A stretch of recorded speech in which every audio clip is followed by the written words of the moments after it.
Sinimulan noong 3 ng Abril taong 2024, ang Basic Citizen Military Training sa Senado, na pinangunahan ng opisina ni Senator Robin Padilla, katuwang ang Sandatahang Lakas ng Pilipinas. Sa pagsisimula ng Basic Citizen Military Course sa Senado, binigyang diin ni Senator Padilla, na ito ay paghahanda sa mamamayan hindi lamang sa oras ng digmaan, kundi pati sa oras ng kalamidad. Iba pa rin kung tayo mismo trained.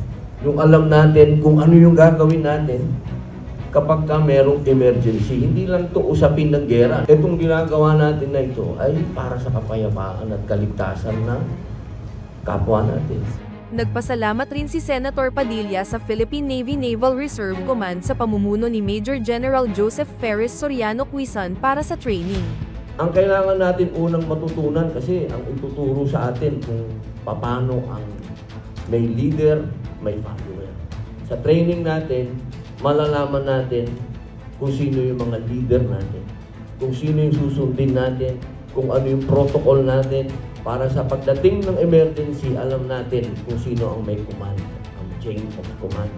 Hindi tayo nalilito, hindi tayo natataranta, lahat tayo may say, lahat merong papel, lahat kumikilos. Hanggang sa kasalukuyan, tuloy-tuloy pa rin ang ginaganap na Basic Citizen Military Training sa Senado. Matatandaang noon pa man, lubos ang suporta ni Senator Padilla sa Sandatahang Lakas ng Pilipinas, lalo na sa pagtulong sa panawagan nitong maging handa ang ating mga kababayan sa anumang sakunang posibleng mangyari.